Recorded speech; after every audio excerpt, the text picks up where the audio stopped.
الحمد کہہ کر بتایا گیا کہ وہ خالق کائنات مجبور نہیں ہے فیض رسانی میں، بلکہ بارادہ و اختیار فیض پہنچاتا ہے۔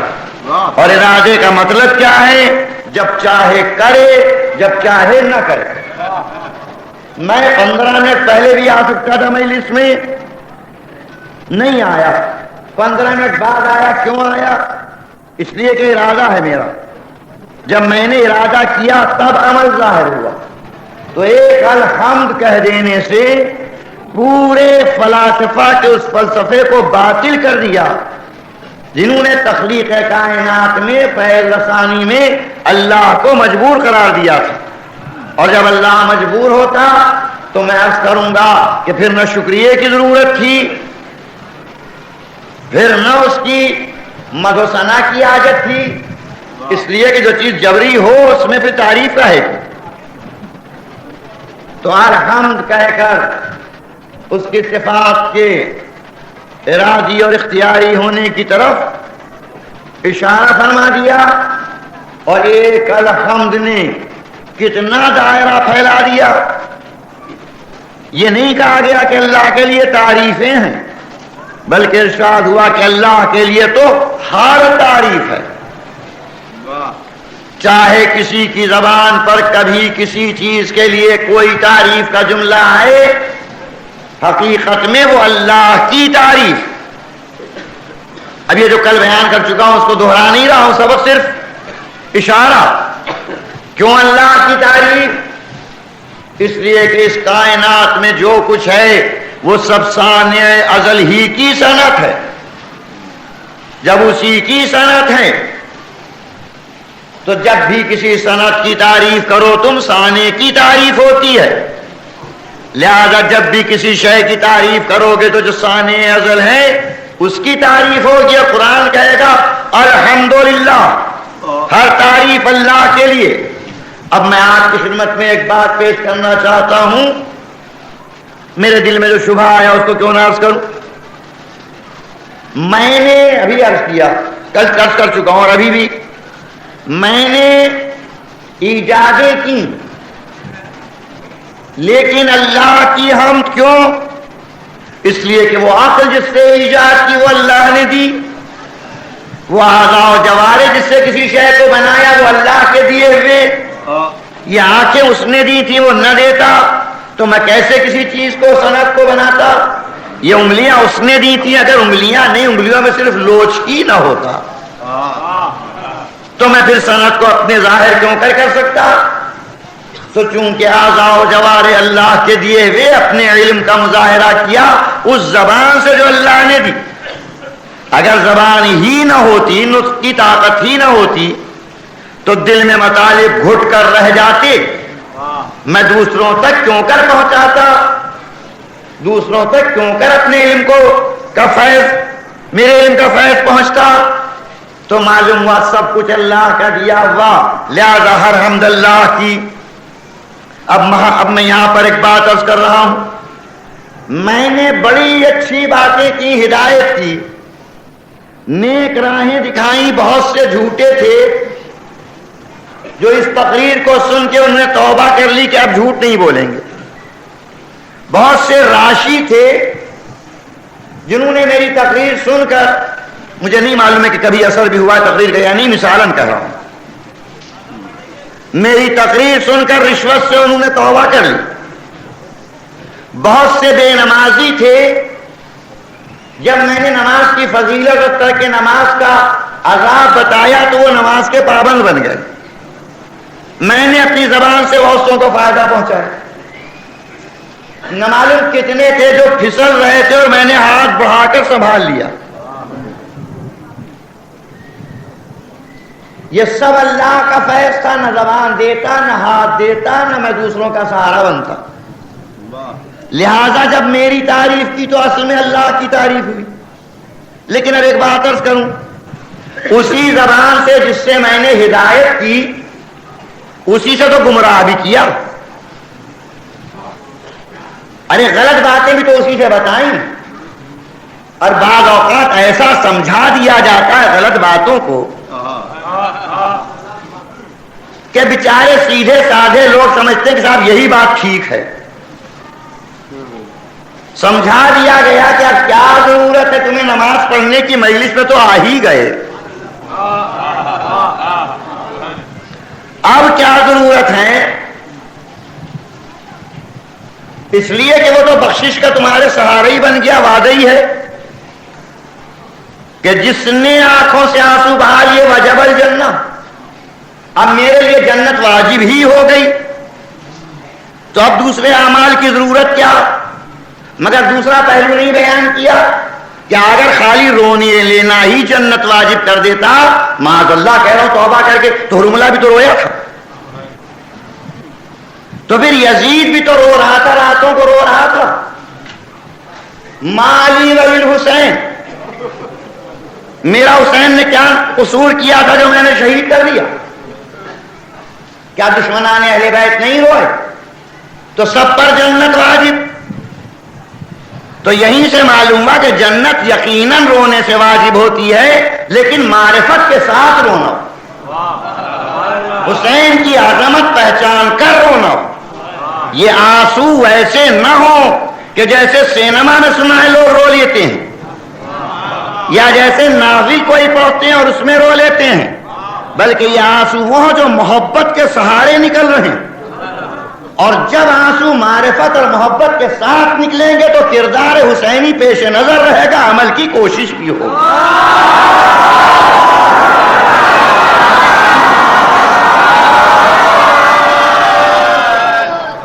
صحیح بھی ہوگی، عمل کی کوشش بھی ہوگی عمل کی. پھر میں کوشش کروں گا کہ محبت کے جو تقاضے ہیں ان کو بھی پورا کروں، الفت کے جو مطالبے ہیں ان کو بھی پورا کروں. تو میں نے اسی زبان سے تو یہ بھی بتا دیا کہ جی نماز کیا کیجئے گا پڑھ کے، ارے صاحب بلا وجہ سویرے اٹھیے گا، رات بھر کی نیند خراب کر دیجئے گا، بس کافی ہے.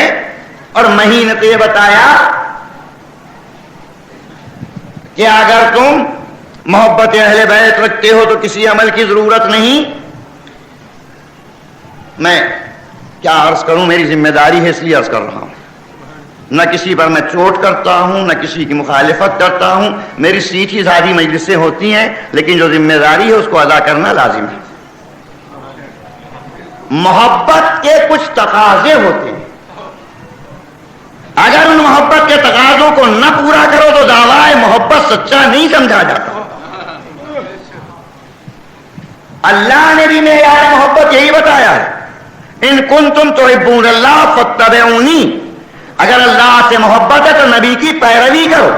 تو معلوم ہوا کہ محبت کی پرکھ ہوتی ہے اتباع پیروی.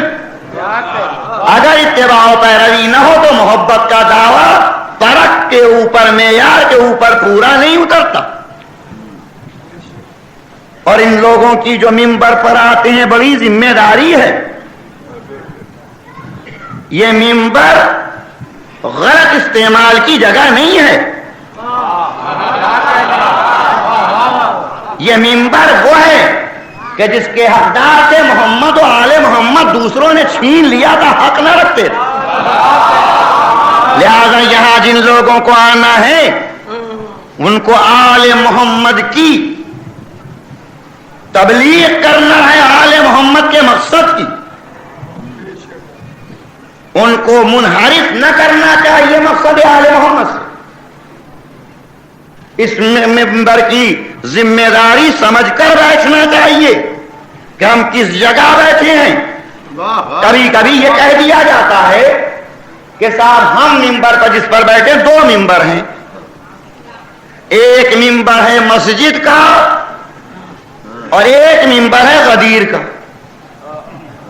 مسجد کے ممبر سے بتاؤ نماز واجب، مسجد کے ممبر سے بتاؤ تقویٰ ضروری، مسجد کے ممبر سے بتاؤ اعمال خیر کرو، اور غدیر کے ممبر سے فضائل اہل بیت. جنہوں نے ممبر کو تقسیم کیا میں ان کی تائید نہیں کرتا، اس لیے کہ میں نے دیکھا ہے ممبر تقسیم نہیں ہوا. غدیر میں خالی من کن تو مولا سنا آپ نے، خطبہ غدیر بھی تو سن لیجئے. جب رسول نے خطبہ فرمایا اسی غدیر کے منبر پر تو توحید کی تعلیم دی، رسالت کا پیغام پہنچایا. کیا آپ نے یہ نہیں سنا کہ رسول نے پوچھا تھا کہ کیا میں نے نماز پہنچائی؟ سب نے کہا اللہم بلا.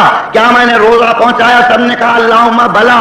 تو پہلے اسی منبر غدیر سے احکام شرعی بیان کیے گئے، پھر ولایت علی کا اعلان کیا گیا. تو غدیر کی منبر میں احکام شرعیہ نظر آئے. اور کیا مسجد کا منبر الگ؟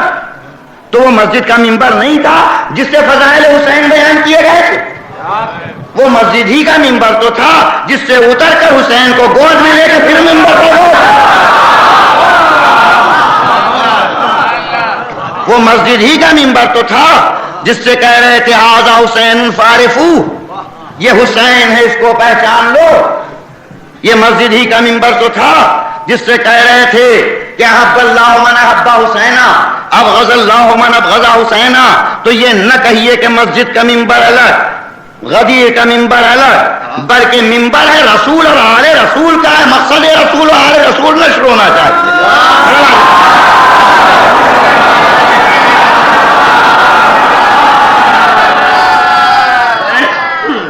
بڑی مشکل ہوتی ہے، بڑی مشکل ہوتی ہے ذمہ داری کو سنبھالنا. ہوتا یہ ہے، معاف فرمائیں گے ترس نوائی کو، کہ میں بس اس کا عادی ہو گیا ہوں کہ لوگ واہ واہ کس پر کہتے ہو، صلوات کس پر بھیجتے. بس یہ واہ واہ کی لالچ وہ ہے کہ میں سچ کہتا ہوں کہ خود جانتے ہیں جو کہہ رہا ہوں وہ صحیح نہیں ہے، لیکن اگر کہہ دیا کہ بھیا نمازیں پڑھو 17 رکعت اور روزے رکھو اور دیکھو تمہارے اوپر فرض ہے کہ خمس بھی ادا کرنا اور زکات بھی دینا، تو لوگ گھبرائیں گے. اسی لیے تو آتے نہیں ہیں موعظوں میں. مسجد کے موعظے جو ہوتے ہیں سناٹا ہوتا ہے کہ وہاں تو فرائض بتائے جاتے ہیں، فرائض بتائے جاتے ہیں. اور ذرا توجہ فرمائیں، رسول نے کہا 2 چیزیں چھوڑتا ہوں، ایک خدا کی کتاب، دوسرے میرے اہل بیت. میری سمجھ میں نہیں آیا کہ رسول نے 2 چیزیں چھوڑی تو میں نے کہا کہ ایک ہی چیز میرے لیے کافی. یہ کیوں؟ اس کے پیچھے جذبہ کیا تھا؟ میری نظر میں تو اس کے پیچھے جذبہ یہی تھا کہ قرآن تو بیچارہ چپکا ہے، جو چاہے کرے وہ ٹوکے روکے گا نہیں. کوئی اعتراض کرے گا تعویل کر لیں گے، اس کا مطلب یہ، اس کا مطلب یہ، اس کا مطلب یہ. اور اہل بیت کے در پر آئیں گے تو وہاں ہم تعویل غلط نہیں کر سکتے، وہ چپکے تھوڑی رہیں گے، وہ خود بتائیں گے کہ یہ غلط کر رہا ہے. تو چونکہ اہل بیت کے در پر آنا ذمہ داریوں کو بڑھا دیتا ہے، لہذا ان کو چھوڑو، خالی قرآن کو لے لو. تو یہ بے عملی کا جذبہ تھا جس نے اہل بیت کو چھڑوایا. خدا نہ کرے کہ ہم میں یہ جذبہ پیدا ہو جائے. شاید آپ کو نہ معلوم ہو تو میں آپ کو بتاؤں کہ اہل بیت کی مخالفت میں جو مذہب ایجاد کیے گئے ہیں، ان مذہبوں میں ایک مذہب وہ ہے کہ جس کو کہتے ہیں مرجئہ. مرجئہ مذہب، یہ مذہب ایجاد کیا گیا اہل بیت کی مخالفت میں. اور مرجئہ مذہب کا مطلب کیا ہے کہ بس ایمان کافی ہے نجات کے لیے، عمل کی ضرورت نہیں ہے. مشکل کیا پڑی تھی کہ ایک طرف رسول کی سیرت اور دوسری طرف دعوے داران نیابت کی زندگی. قرآن کہہ رہا ہے انما الخمر والمسکر والانصاب والازلام رجس من عمل الشیطان. شراب، جوا، یہ سب چیزیں گندگیاں شیطانی عمل ہیں. اور جو لوگ کہہ رہے ہیں ہم نائب رسول، وہ شرابیں خالی پی نہیں رہے ہیں، شرابوں کے حوض میں غوطے لگا رہے ہیں.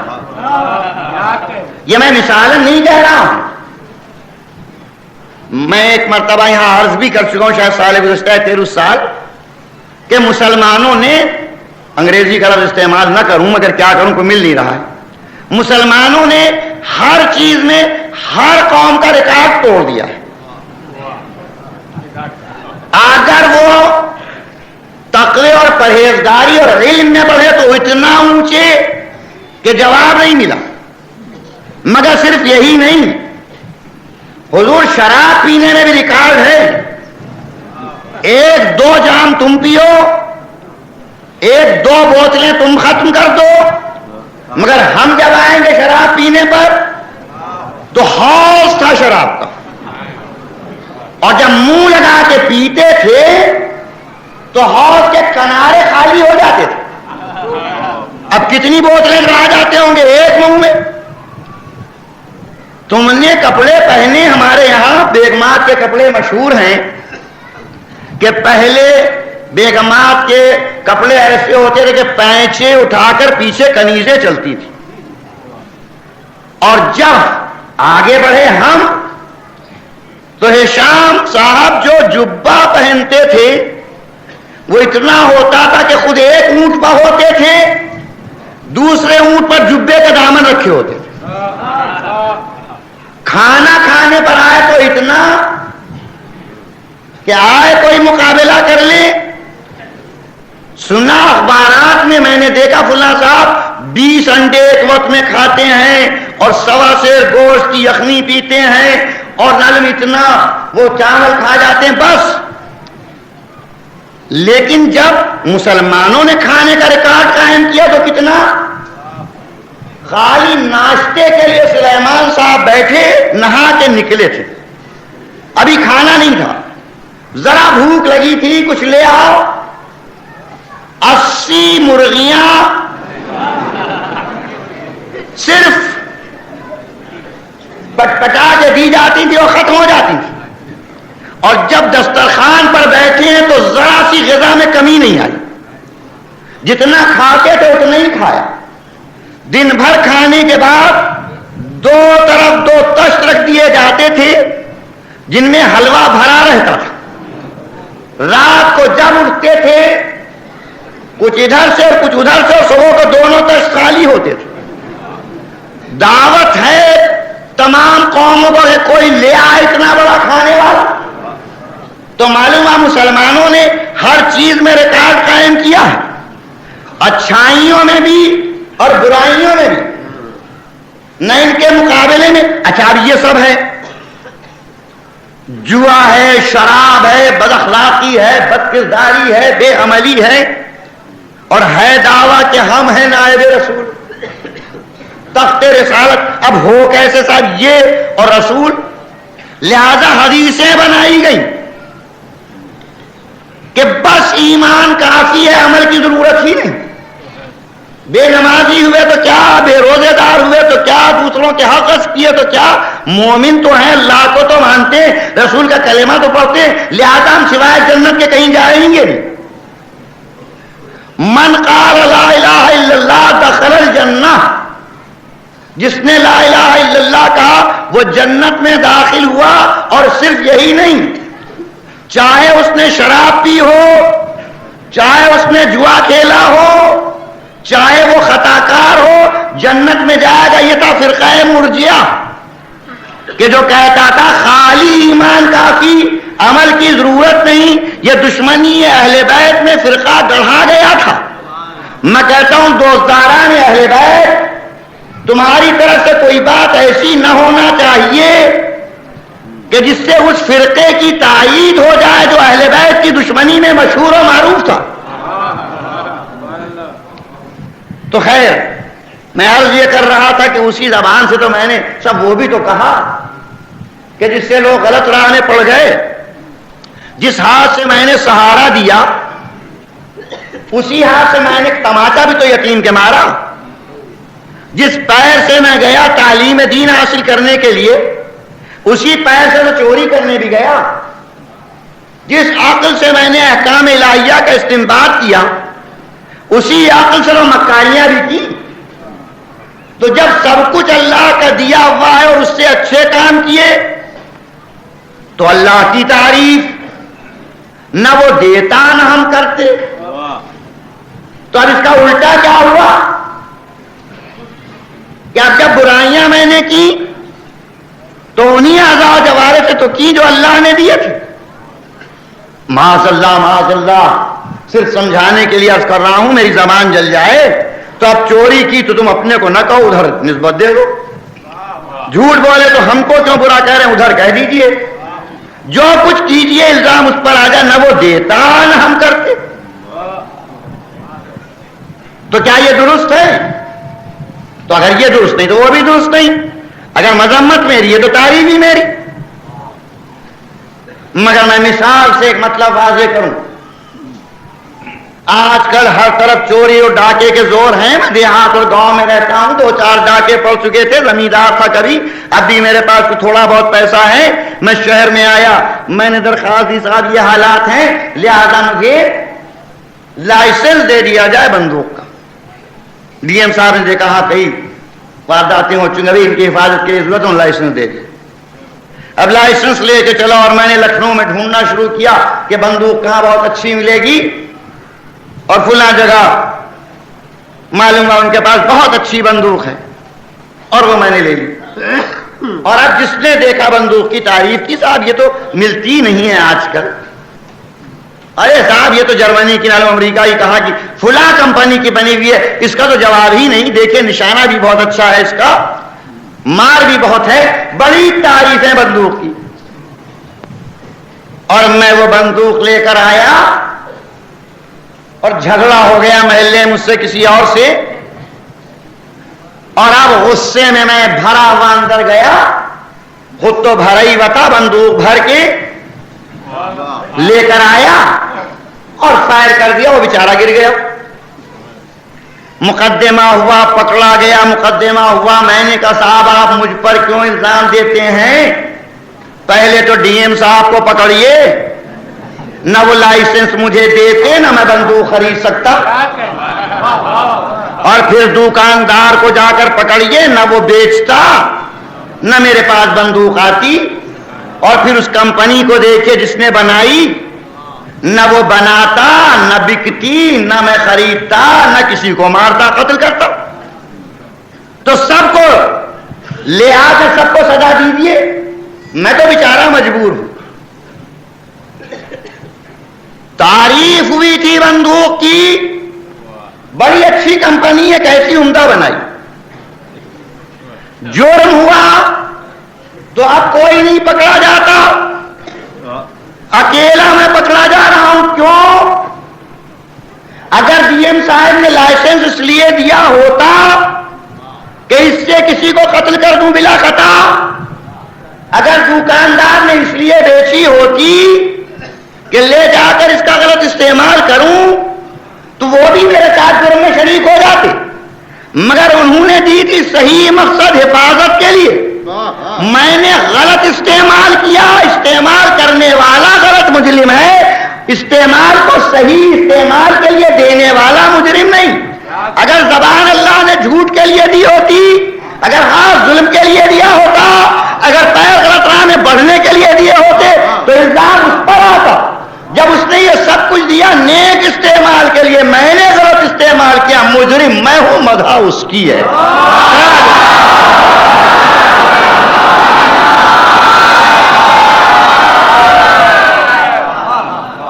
جو غلط استعمال کرتا ہے وہ پکڑا جاتا ہے. اس نے اس مقصد سے نہیں دیا تھا.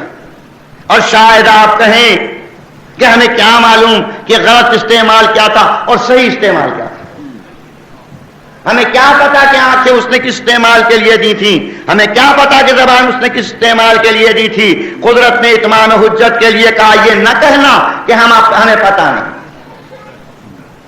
اگر تمہیں دے کر چھوڑ دیا ہوتا تو تم کہتے کہ ہمیں پتہ ہی نہ تھا. اسی کا تو اہتمام کیا تھا کہ میں نے کسی دور کو اپنے ہادی و رہنما سے خالی چھوڑا ہی نہیں. آدم, نوح, ابراہیم, موسیٰ, عیسیٰ, خاتم النبیین, سید المرسلین, امیر المومنین, فاطمہ, حسن, حسین, زین العابدین, یہ سب کیوں آئے؟ ان کا مقصد صرف یہ تھا کہ یہ بتائیں کہ اللہ نے جو نعمتیں دی ان کو استعمال کیوں کر کرو, زبان سے کیا کہو, آنکھ سے کیا دیکھو, کان سے کیا سنو, کس راہ میں چلو, کس راہ میں نہ چلو. تو جب بتا بھی دیا گیا تو اب غلط استعمال کی ذمہ داری مجھ پر ہے، دینے والے پر نہیں۔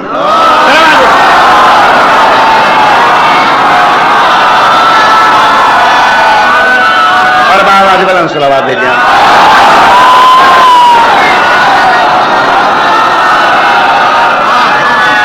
اور اسی لیے الحمدللہ ہر حمد، ہر تعریف، ہر ستائش اس اللہ، لیکن جب مذمت کا موقع آیا تو ارشاد سبح اسم ربک الاعلی الذی خلق فسوی۔ دیکھو اس اللہ کی تسبیح کرو جو بڑا بلند ہے، جس نے تجھے پیدا بھی کیا اور تیری تخلیق کو کامل قرار دیا۔ وہ سب تسبیح کے کیا معنی؟ تسبیح کے معنی ہے پاکیزگی۔ تسبیح کے معنی کیا؟ اعلان طہارت۔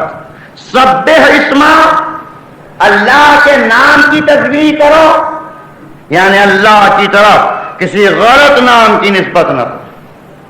پاک و پاکیزہ اسماء اللہ کے لیے ہیں، للہ الاسماء الحسنی، اللہ کے لیے اچھے اور پاکیزہ نام ہے۔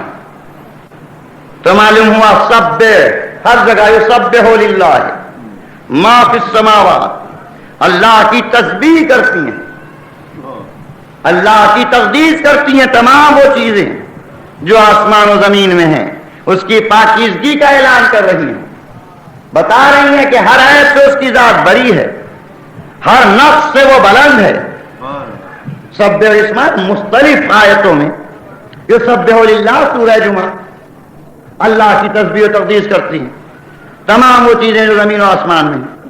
یہ سبح للہ ما فی السماوات وما فی الارض الملک القدوس العزیز الحکیم۔ ذرا ایک بات کہوں، ذرا ترجمہ کیجئے، یہ سبح للہ اللہ کی تسبیح و تقدیس کرتی ہیں تمام وہ چیزیں جو آسمانوں میں اور تمام وہ چیزیں جو زمینوں میں ہیں۔ کیا معنی ہوئے؟ تسبیح کے معنی ہے پاک کرنا اللہ کو۔ اب میں ترجمہ کر رہا ہوں، معاذ اللہ یہ نہ کہیے گا کہ تم کافر ہو گئے، سمجھانے کے لیے اب کر رہا ہوں۔ اللہ لفظی میں نے ترجمہ کیا کہ اللہ کو پاک کرتی ہیں تمام وہ چیزیں جو آسمان میں ہیں اور تمام وہ چیزیں جو زمین میں ہیں۔ کیا صحیح ترجمہ کیا میں؟ لوگ کہیں گے پاک کرتی ہیں، کیا مطلب؟ تو پاک و پاکیزہ ہے، اس کی ذات تک کسی نقص و عیب کا گزر ہی نہیں، تو یہ پاک کرنے کا کیا مطلب؟ اس نے پاک پیدا کیا ہے، اس کو کون پاک کرے گا؟ تو پھر یہ سب ہو کے کیا معنی ہوئے؟ کہ بے عقل تجھے معلوم نہیں؟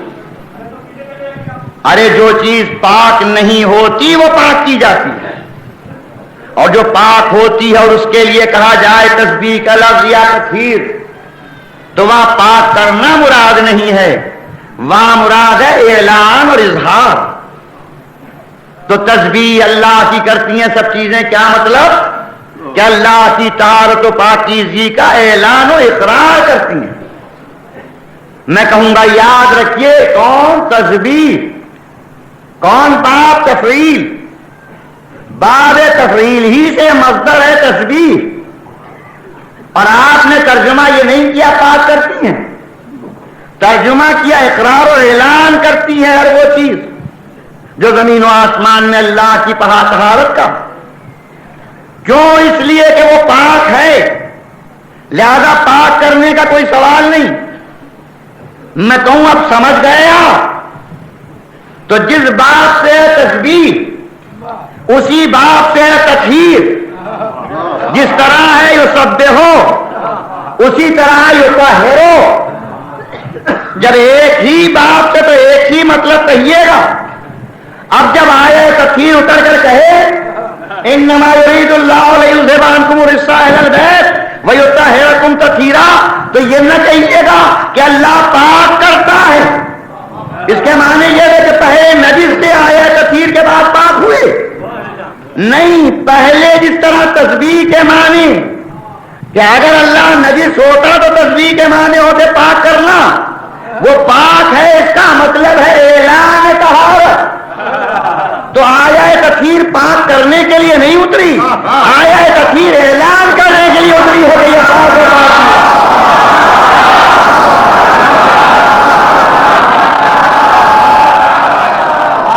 یہ پاک و پاکیزہ ہیں، اس اعلان کے لیے اتری ہے کہ طہرکم تطہیرا۔ صاحبان علم ذرا غور فرمائیں، قرآن مجید میں ایک آیت ہے انزلنا من السماء ماء طہورا، میں نے آسمان سے پانی کو نازل کیا جو طہور ہے۔ طہور کے معنی کیا؟ مبالغہ، بہت طاہر، بہت پاک۔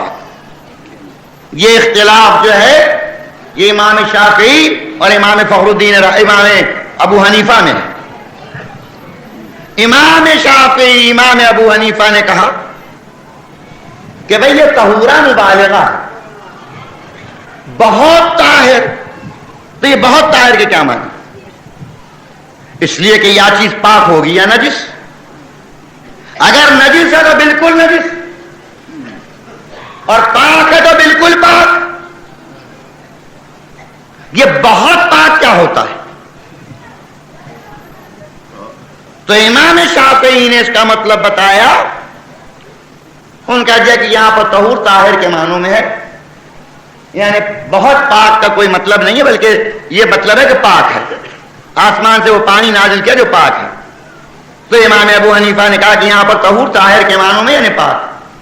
امام شافعی نے مطلب بتایا، توجہ فرمائیں، وہ فرماتے ہیں کہ بہت پاک کا مطلب آپ نہیں سمجھے۔ بہت پاک کا مطلب یہ ہے کہ ایک شے ہوتی ہے خود پاک، میری انگلی پاک ہے لیکن کسی نجس چیز کو میں پاک نہیں کر سکتا ہاتھ سے مل کے۔ لاکھ نجاست کو ہاتھ سے ملوں وہ نجس ہی رہے گی، ہاتھ نجس ہو جائے گا وہ پاک نہیں ہوگا۔ تو ایک چیز ہوتی ہے خود پاک اور ایک چیز ہوتی ہے خود پاک اور دوسرے کو پاک کر دینے والی۔ تو مبالغے کا یعنی طہور کا مطلب یہ ہے کہ پانی خود تو پاک ہے ہی، دوسری نجس چیزوں کو پاک کر بھی دیتا ہے۔ امام شافعی نے مطلب بتایا کہ طہارت میں مبالغے کا مطلب ہوتا ہے دوسرے کو پاک کر دینا۔ اب آیہ تطہیر تک آئیے، یہاں کیا اعلان؟ یذھب عنکم الرجس، تم سے ہر رجس کو دور رکھے۔ جب گندگی دور تو نجاست آئے ہی گی کیوں کر؟ یذھب نے کہا پاک، یطہرکم تمہیں پاک رکھے، یطہرکم نے کہا پاک، پھر آیا تطہیرا، اس طرح پاک رکھے جو پاک رکھنے کا حق۔ میں کہتا ہوں یہ طہارت میں مبالغے کے معنی کیا؟ یہ طہارت میں مبالغے کا مطلب کیا؟ امام شافعی وہی مطلب ہوگا جو طہور کا تھا، پانی خود پاک ہے دوسرے کو پاک کر دیتا ہے، یہ خود تو پاک ہے ہی، ان کی محبت گنہگاروں کو بھی پاک کر دیا کرتی ہے،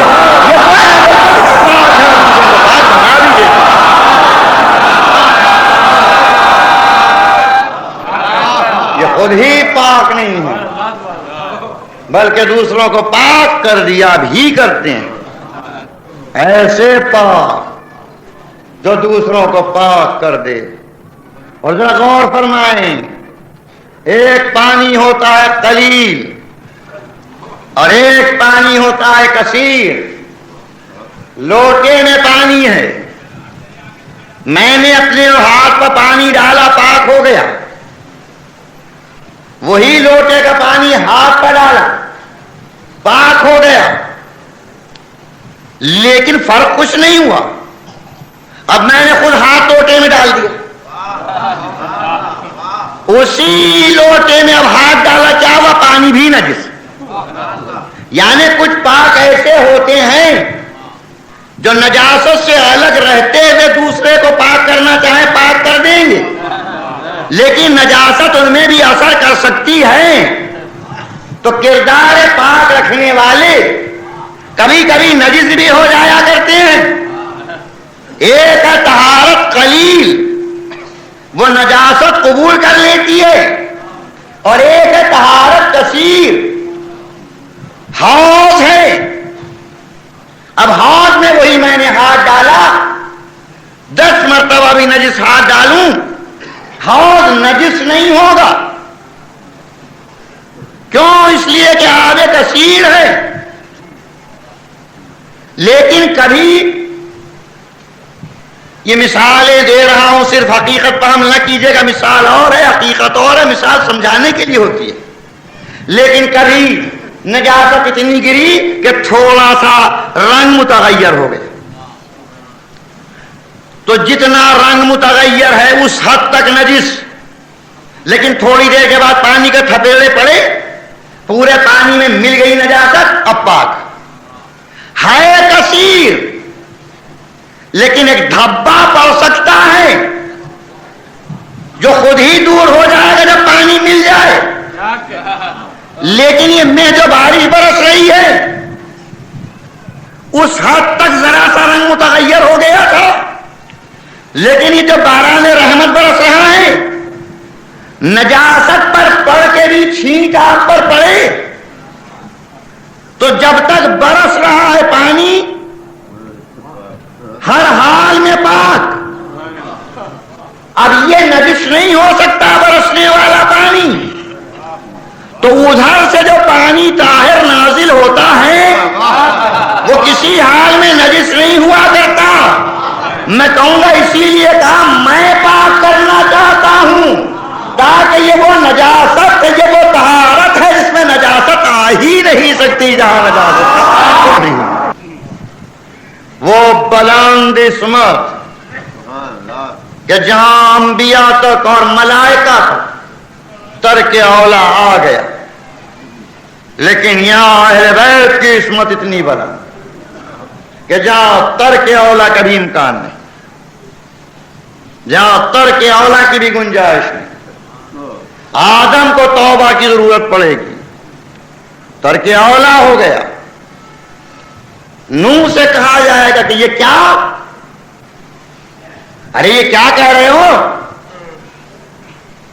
ان ابنی من اہلی، میرا بیٹا میرے اہل سے ہے، وہ آ جا کر ہاں تو نے وعدہ کیا تھا اہل کو بچانے کا. ڈانٹ پڑی کہ کون تم نے اولاد کو اپنے اہل میں داخل کیا. انہو لیس من اہلک، یہ تمہارے اہل سے نہیں ہے، یہ تو عمل غیر صالح ہے. تم عام افراد میں تھوڑی داخل ہو کہ جو گھر میں آ گیا وہ اہل بن گیا. تم تو نبی ہو، نبی کے لیے اہل ہونے کے ساتھ اہلیت ضروری ہوتی ہے. جب تک اہلیت نہ ہو بیٹا بھی اہل میں شامل نہیں ہوتا. جناب یوسف ترک اولا ہوا، ہر ایک سے ترک اولا ہو سکتا ہے، لیکن جب منزل محمد و آل محمد آ جائے، شہادت کی منزل اتنی بلند کہ دامن پر ترک اولا کے دھبے بھی نہیں. میں ایک بات عرض کرنا چاہتا ہوں. ترک اولا غلطی، ترک اولا تو انبیاء سے ہوا، غلطی بھی ہر بندے سے ہو سکتی ہے، مگر اس پر اصرار نہ کرنا چاہیے. بہر صورت پرسوں جو میں مجلس پڑھ رہا تھا اس مجلس میں میں نے ایک تشبیہ دی تھی، اور وہ تشبیہ یہ دی تھی اللہ کی توفیق و سلب توفیق کے سلسلے میں، کہ کچھ لوگوں کو اللہ توفیق دیتا ہے اور کچھ سے سلب کر لیتا ہے. کیوں سلب کر لیتا ہے؟ اس میں نے مثال دے دی تھی کہ ایک لڑکا جو متوجہ ہوتا ہے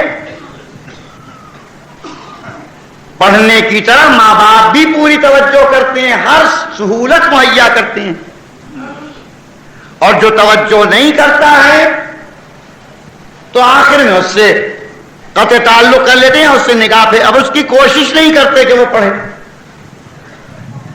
اور ادھر ادھر کو اس میں نے مثال دے دی تھی کہ اب اب تم کچھ نہیں کر سکتے ہو تو درزی کی دکان پر بٹھا دیا. بعض لوگ اس سے ان کو غلط فہمی ہوئی اور یہ سمجھے کہ میری نظر میں درزی کا پیشہ کوئی معیوب ہے، لہذا ان کو بٹھا دیا گیا.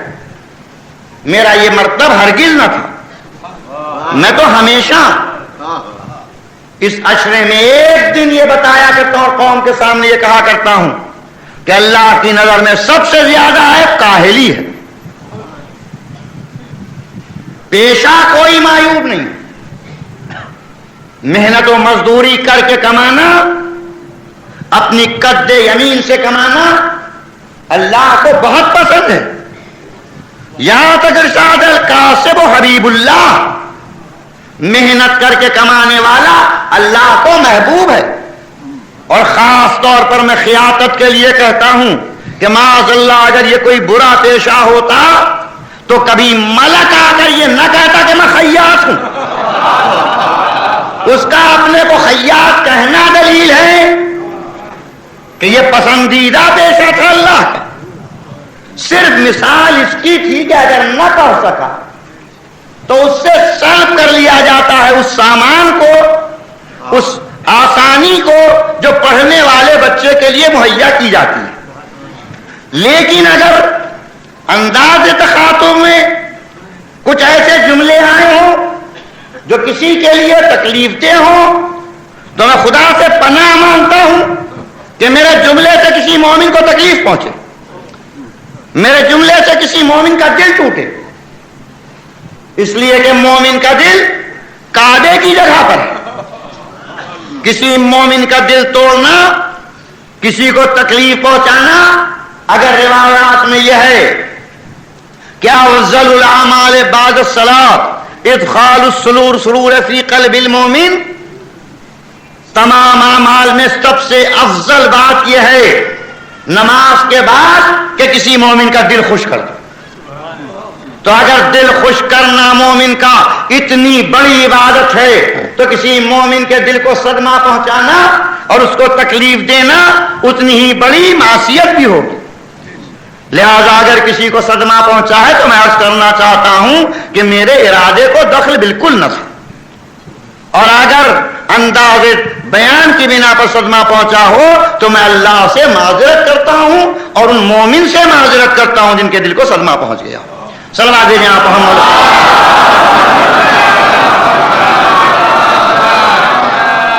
تو صورت یہ وہ منزل ہے کہ جہاں پر طہارت اہل بیت، بلند مرتبہ، ایمان کی منزل، دامن اہل بیت سے جو وابستہ ہو جائے کیا کہنا اس کا مرتبہ بڑا بلند، پیشہ نہیں دیکھا جاتا ہے. میسم تمار، آج کون مومن ہے جو ان کے نام پر فضا نہ ہو جائے. غلام تھے علی کے، خرید کر آزاد کر دیا تھا، خرمے کی دکان رکھوا دی تھی. آج تک نام کا جز بنا ہوا خرما فروش. اور صرف یہی نہیں کہ وہ خرمے بیچتے تھے، خود علی دکان پر بیٹھ کے خرمے فروخت کیا کرتے تھے. ان کی دکان پر بیٹھ کر علی خرمے فروخت کیا کرتے تھے. اسی طرح سے اصحاب ائمہ میں بہت سے ایسے اصحاب ہیں جن کے نام کا جز بن گیا ہے. فلاں نجار اور فلاں زیات، مختلف قسم کے پیشے جو ان کے نام کا جز. کیونکہ پیشوں سے عظمت نہیں ہوتی ہے، کردار سے عظمت ہوتی ہے، عمل سے عظمت. سلام دے جہاں.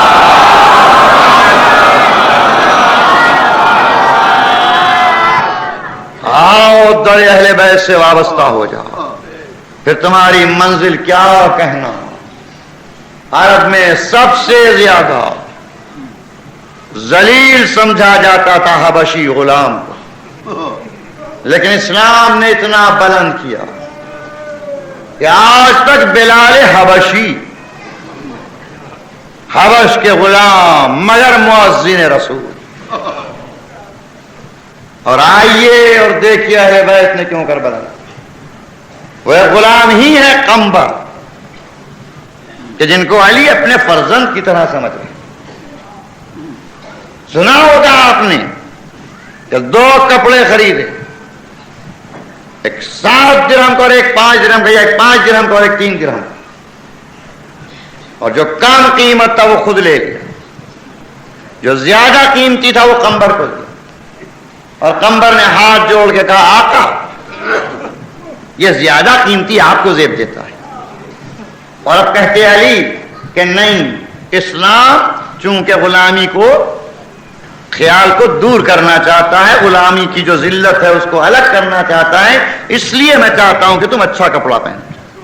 مگر علی یہ نہیں کہتے، یہ کہتے تو احساس سے غلامی تو پیدا ہی ہو جاتا، ہوں میں غلام. تو فرماتے کیا ہے کہ نہیں، میں بوڑھا ہوں اور تم جوان، اور قیمتی کپڑا جوانوں کو زیادہ زیب دیتا ہے بنسبت بوڑھوں. یہ قمبر ہوا ہے وفاداریاں. حجاج کا دور ہے، اور ایک مرتبہ حجاج نے کہا بہت دن ہو گئے کوئی علی کا دوست ملا نہیں جس کو قتل کروں، خون بہوں. کہا تو نے چھوڑا ہی نہیں اب کسی کو، اب رہ کون گیا ہے؟ مگر ایک بولا کہ نہیں، ابھی تو ایک بڑا بلند مرتبہ دوست رہ گیا ہے. کہا کون؟ کہا علی کا غلام قمبر. بس سنا، حکم دیا جاؤ قمبر کو گرفتار کر کے لاؤ. جناب قمبر آئے. حجاج وہ جو ضحاک عرب کہلاتا ہے، اتنی خوریزی کی کہ کوفے کی زمین کو سرخ کر دیا تھا. 50,000 دوستداران اہل بیت کو صرف جنگوں کے علاوہ تحت کیا تھا. اس کے سامنے لوگ آتے تھے تو خون خشک ہو جاتا تھا، واقعی خشک ہو جاتا تھا خوف سے. آئے قمبر، دیکھا اس نے، کہا تم علی کے چاہنے والے ہو؟ کہا مجھے ناز ہے محبت علی پر. کیا اب بھی محبت باقی ہے؟ اتنے دن گزر گئے. کہا جتنے دن گزرتے جاتے ہیں محبت بڑھتی جاتی ہے. جانتے ہو کیوں بلایا ہے؟ کہا ہاں جانتا ہوں، اور میں اپنے آقا کا شکریہ ادا کر رہا ہوں. اتنا بوڑھا ہو گیا ہوں، کیا مجھے مایوسی ہو گئی تھی کہ اب مجھے شہادت نہ ملے، لیکن محبت علی کے صدقے ہو جاؤں کہ اس بڑھاپے میں شہادت کا شرف ملنے والا، اس بڑھاپے میں شہادت کا ثواب ملنے والا ہے. جناب قمبر شہید کیے گئے. اور حجاج نے دیکھا کہ اتنا بوڑھا، اتنا کمزور اور اتنا خون بہا. حیرت سے کہا، لوگوں سے پوچھا اس سے پہلے کبھی اتنا خون میں نے نہیں دیکھا. تو لوگوں نے یہی جواب دیا تھا کہ تیرے ڈر سے جس کو تو بلاتا تھا ان کا خون خشک ہو جاتا تھا، لیکن یہ علی کا چاہنے والا تو اس پر تیری حیبت ہی نہیں، اس پر تیرا ڈر تھا ہی نہیں. یہ ہے علی کے جانثار، یہ ہے علی کے فدائی. دیکھنا ہو کیسے ہوتے ہیں علی کے دوست تو آ کے کربلا میں دیکھ. اہل بیت کے جانثار کیسے ہوتے ہیں؟ دیکھنا ہو تو آ کے ان 72 کو دیکھو جنہوں نے معیار پیش کیا ہے محبت اہل بیت. کون ہے جو ان کی وفاؤں کو بیان کر سکتے؟ حبیب ابن مظاہر، مسلم ابن اسجع، زہیر قین، وہ فدائی و جانثار جن کا تذکرہ آپ سن رہے تھے. مگر میں نے عرض کیا تھا کہ 5 محدود دن اور اس میں 72 کا تذکرہ کیوں کر کیا جائے اور کس کا ذکر کیا جائے. لیکن 5 تاریخ تک اصحاب کا ذکر تھا، اور اب کل سے بنی ہاشم کا تذکرہ. کل آپ نے حسین کو پرسا دیا تھا، ان کے جوان فرزند. رسول نے فرمایا ہے میرے 2 پھول ہیں، ایک حسن اور ایک حسین. رسول نے ارشاد فرمایا ہے کہ دونوں سردار جوانان جنت ہیں. رسول نے فرمایا دونوں امام ہیں، مرتبے میں حسن اور حسین کے فرق نہیں. آج آپ کو حسن کی خدمت میں یتیم حسن کا پرسہ دینا. وہ بچہ کہ جس کے لیے تصریح لم یبلغ الحلم، ارے ابھی جوانی کی منزل تک پہنچے بھی نہ تھے، ابھی بالغ ہوئے بھی نہ تھے. لم یبلغ الحلم، 12-13 برس کا سن، مگر معلوم نہیں کیا جوہر دیکھے تھے حسن نے کہ اپنی نیابت کے لیے قاسم کو چنا تھا. کربلا میں جب قربانیوں کی منزل میں دیکھتا ہوں تو نسل حسن اور نسل حسین برابر نظر آتی ہے. ذرا توجہ فرمائیں، کربلا میں حسن کے 3، حسین کے 3 فرزند. ایک علی اکبر جو میدان جنگ میں آئے، تلواریں، تیر، نیزے، زخم کھائے، اتنا زخمی ہوئے کہ قطعو ہو اربا نربا. روایت کی لفظیں ہیں کہ ٹکڑے ٹکڑے کر دیا. اور ایک وہ فرزند جو ہاتھوں پر بلند، جس کے لیے فرمانا ہے اس کی ماں کا دودھ خشک ہو گیا، جو تیر ہرملا کا نشانہ بنا. یہ 2 فرزند کربلا میں شہید ہوئے، اور ایک فرزند وہ جو بستر بیماری پر کربلا کے سب مصائب جھیلے مگر شہید نہیں ہوا، بھوکا بھی رہا، پیاسا بھی رہا، مظالم بھی جھیلے، مگر نسل امامت کو بچانا تھا. لہذا امام زین العابدین بخار میں مبتلا، بیماری میں مبتلا، تپ میں مبتلا، شہید نہیں ہوئے. تو حسن کے بھی 3 فرزند تھے کربلا میں. ذرا توجہ فرمائیں، ایک حسن مثنی جناب امام حسن کے بڑے فرزند، یہ بھی کربلا میں حسین کے اکثر ذکر نہیں سنا ہوگا آپ نے، یہ بھی کربلا میں حسین کے ساتھ بڑے فرزند. انہوں نے بھی چچا پر جان نثار کرنا چاہی، اجازت لی، میدان میں آئے، جنگ کی، تیر پڑے، تلواریں پڑی، نیزے پڑے، خون بہا، زخمی ہوئے، گر گئے، بے ہوش ہو گئے. بے ہوشی میں پڑے رہے، ہوش نہ آیا جب زمین کربلا ہل رہی تھی. ہوش نہ آیا جب آواز آ رہی تھی اللہ قتل الحسین علیہ کربلا. اس وقت بے ہوش رہے جب خیمے جلے، اس وقت بے ہوش رہے جب بیویوں کے سر سے چادر چھینی. ہوش کب آیا جب بنی اسد دفن کرنے آئے اور انہوں نے لاشوں کو اٹھانا چاہا تو دیکھا کہ سانس آ جا رہی ہے. لے کر گئے، علاج کیا گیا، صحت مند ہوئے. آج جو حسن کی اولاد ہے، انہی حسن مثنی کے ذریعے سے تو قدرت نے چاہا کہ اگر حسین کی نسل قائم رہے تو حسن کی بھی نسل قائم رہے. اور حسن کا ایک فرزند وہ، حسین کا ایک فرزند تیر سے نشانہ بنا، تو حسن کا بھی ایک فرزند اس وقت نکلا خیمے سے جب حسین غش میں پڑے تھے، جب ہر طرف سے دشمن گھیرے ہوئے، کوئی تلوار لگا رہا ہے، کوئی نیزہ لگا رہا ہے. ایک کمسن بچہ گھبرایا ہوا خیمے سے نکلا، ادھر ادھر دیکھا، چچا پر نظر پڑی، دیکھا ایک ظالم تلوار تولے سے بڑھ رہا ہے کہ حسین پر وار کرے. بچہ دوڑتا ہوا آیا، قبل اس کے کہ وہ تلوار چھوڑے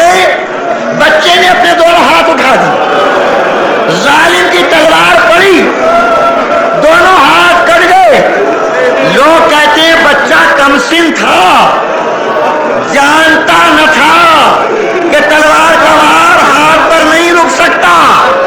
میں کہتا ہوں نہیں، ارے بنی ہاشم کے 9-10 برس کے سن کے بچے یہ نہ جانے کہ تلوار سکڑ کر رکتی ہے. ارے یہ حسن کے لال کا جذبہ قربانی تھا. میرے ہاتھ کٹ جائے مگر میرے بچہ کو زخم نہ آئے. ہاتھ کٹے. اب عبداللہ ابن حسن نے آواز دی، یا ماں ادرکنی، اے مادر گرامی ذرا میری خبر لیجئے. لوگ پھر یہاں کہتے ہیں کہ کمسنی کی بنا پر ماں کو پکارا کیونکہ کمسن بچے ماں ہی کو آواز دیتے ہیں. میں کہتا ہوں نہیں، اس خاندان کا یہ آدر تھا. ارے دیکھ رہے تھے چچا غش میں پڑے ہیں، کیسے آواز دوں. ارے علی اکبر کا لاشا اٹھا لیا تھا، قاسم کو گلے سے لگا لیا تھا. اب میرے چچا میں اتنا دم نہیں ہے مگر ماں کو پکارا تھا.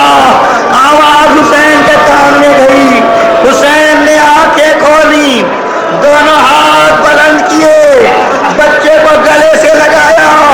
ارے یہ یتیم حسن حسین کے گلے سے لپٹا ہوا تھا. ایک مرتبہ ایک تیر آیا اور بچے کے گلے کو پار ہو گیا. یہ آخری قربانی تھی جو حسین کے آغوش میں. ہاں حضرات، آج 7ویں محرم، چونکہ عبداللہ ابن حسن کا ذکر نہ ہوتا تھا، میں نے کہا اس آخری قربانی کا بھی ذکر کر دوں. آج دوستوں، آج 2 چیزیں ہیں. ایک تو حسن کو پرسا دینا ہے، اور جانتے ہیں آپ کہ آج ہی کا دن وہ ہے کہ ابن زیاد کا حکم آ گیا کہ دریا پر پہرے بٹھا دیے جائیں. اب حسین کے خیموں میں ایک قطرہ آب نہ پہنچنے پائے. ارے دوستوں، دل تڑپ جاتا ہے. کل سے بارش کا سلسلہ، ارے لکھنؤ میں جل تھل بھرے ہوئے ہیں اور حسین کے بچے اعلیٰ دست کھائے پیاس، اعلیٰ دست وقت کٹ لئی. ہائے پیاس ہمیں مارے گا ہوتی ہے. ہاں دوستاران اہل بیت، مصائب میں پڑھ چکا لیکن ذکر کیا کرتا تھا یتیم حسن قاسم کا. اگر ذکر نہ کروں تو شاید ام فروا کو شکوہ ہو جائے. ارے آج میرے بچے کا ذکر نہ کیا، کیا میرا قاسم یتیم ذکر کے قابل نہیں تھا؟ اور شاید حسین کہے کہ تو نے یہ نہ دیکھا کہ میرے بیٹے کا تو ذکر کیا، ارے مگر یہ بھول گیا کہ یہ بھی تو میرا داماد تھا. ارے ام فروا کو کہ لال کا ذکر نہ کیا، جانتا نہیں اگر میری بیٹی رنسالے میں تھی. ارے کیا تو بھول گیا کہ جب قاسم آئے ہیں اور کہا اے آقا اے با چچا، آپ تو مرنے کی اجازت نہ دیتے تھے، ذرا چچا کی وصیت تو دیکھیے. ایک مرتبہ دیکھا، وصیت تھی کہ اے قاسم کربلا میں میں نہ ہوں گا، میری طرف سے حسین کو جان نثار کرنا. کہا بیٹا تمہیں وصیت کی تھی تو مجھے بھی وصیت کی تھی. مجھے وصیت کی تھی کہ اپنی لڑکی فاطمہ کبریٰ کا عقد میرے بچے قاسم سے کرنا. معلوم ہوتا ہے وصیت کو پورا نہیں کر رہے ہیں بلکہ مصیبتوں کو بڑھا رہے ہیں. ارے کوئی ایسی مصیبت رہ نہ جائے جو کربلا میں پڑی نہ ہو. ارے کہیں نئی دلہنیں بیوہ ہوتی ہیں تو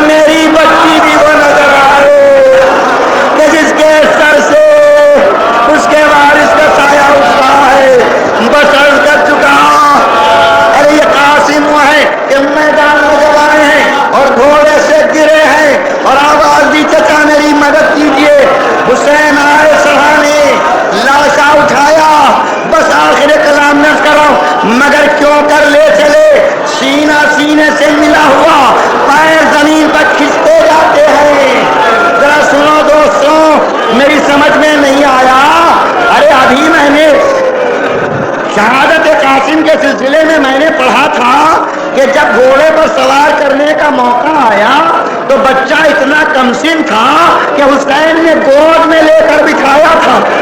ارے جس کا قد اتنا چھوٹا کہ گود میں لے کر بٹھایا، یہ کیا ہوا کہ سینے سے سینہ ملا ہے، پیر زمین پر کھستے جاتے ہیں. ارے معلوم ہوتا ہے گھوڑا